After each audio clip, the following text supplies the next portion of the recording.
Shalom YRC Family. Bayangkan jika di suatu hari di tengah hidup kita yang penuh kalut, terus kita kayak mengalami sesuatu yang di luar dugaan kita yang nggak biasanya. Nah, pengalaman itu sangat membuat hidup saya berubah 180 derajat dan saya akan berbagi dengan IRC Family. Perkenalkan, nama saya Diah Hirta Harpini Tupan dan saya ingin membagi pengalaman rohani saya menjadi anak Tuhan Yesus, dan mungkin bisa menjadi inspirasi buat Bapak Ibu di rumah dan yang mendengarkan. Berawal dari 2021 saya mengalami kejadian di luar hal-hal yang biasa saya alami, yang membuat di mana hal itu saya mengalami pingsan di rumah. Saat itu masih ada almarhum ibu saya dan suami saya. Dalam keadaan pingsan itu saya dihampiri dan didatangi sosok yang sangat bercahaya dan dia mengulurkan tangannya. Mimpi yang sangat tidak biasa yang tidak pernah saya alami dan itu membuat saya bertanya-tanya dalam hati, siapa sosok tersebut? Gak mudah sih mengenali sosok tersebut, siapa dan tujuannya apa. Hidup saya mengalir begitu saja dari 2021 tersebut sampai pada akhirnya 10 Juni 2024. Saya kembali mengalami hal yang tidak biasa. Sosok itu kembali datang ke dalam hidup saya, ke dalam mimpi saya. Terkadang saya merasa dipeluk oleh beliau saat saya tertidur. Itu hal yang bisa dibilang sangat menenangkan hidup saya dan jiwa saya. Saat itu saya dalam pergumulan duniawi yang sangat kuat. Saya merasa berjalan di dalam hutan yang lebat, kelam dan gelap. Tapi sosok itu membuat saya tenang dan membuat saya merasa beliau datang untuk menolong saya. Saya meminta kepada suami saya untuk menemui saya dengan pendeta. Dan akhirnya saya memilih untuk menemui Bapak Adrian Samuel. Bukan untuk bertanya siapa sosok itu atau siapa sosok tersebut.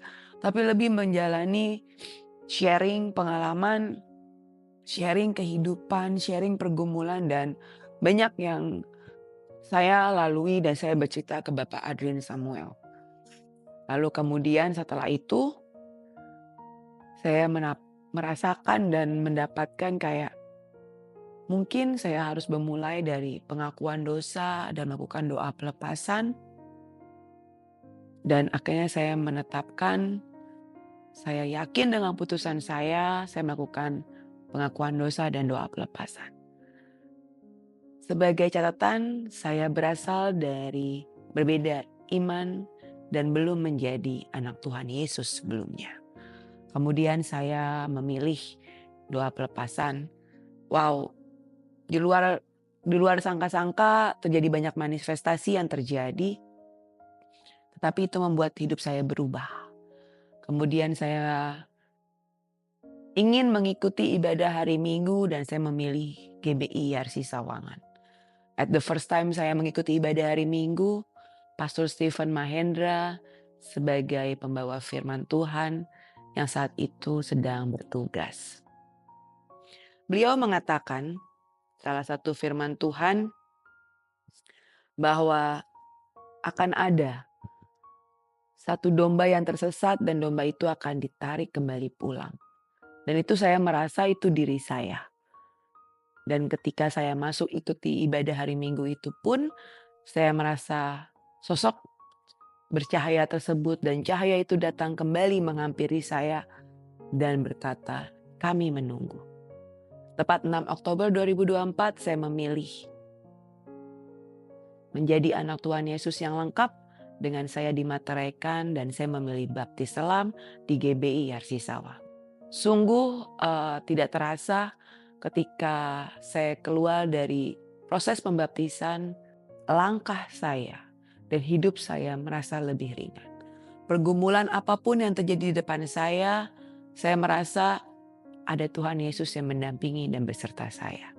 Dan saya mengucapkan terima kasih sekali kepada seluruh keluarga besar saya yang menghadiri acara baptis tersebut dengan sukacita, dengan riang gembira, dan dengan memberikan hak sepenuhnya kepada saya untuk bebas memilih jalan hidup saya sendiri.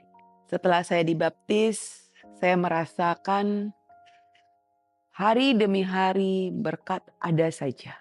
Walaupun mungkin bukan berkat, ada kejadian yang di luar prediksi saya, di luar perhitungan saya, itu semua seizin Tuhan.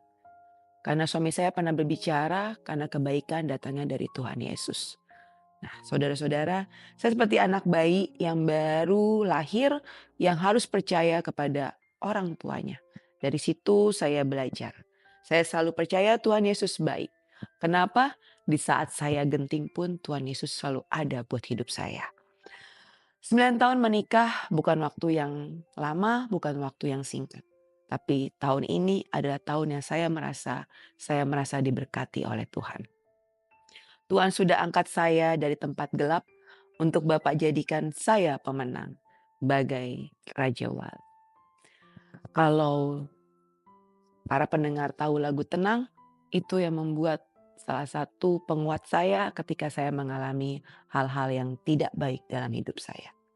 Seperti Mazmur 62 ayat 6-8, hanya pada Allah saja kiranya aku tenang, sebab daripadanya lah harapanku. Hanya dialah gunung batuku dan keselamatanku, kota bentengku. Aku tidak akan goyah. Pada Allah ada keselamatan dan kemuliaanku, gunung batu kekuatanku, tempat perlindunganku ialah Allah. Sekarang setiap saat saya merasa, buat apa saya, orang backingan saya Tuhan Yesus. Nah, saudara-saudara sekalian, saya nggak perlu panjang lebar lagi, tapi setiap manusia yang dilahirkan di dunia pasti merasakan berkat dan anugerah dari Tuhan. Jadilah kesaksian hidup mereka, dan saya ingin menguatkan setiap orang yang mungkin sedang dalam pergumulan, merasa hampa atau mencari kebenaran.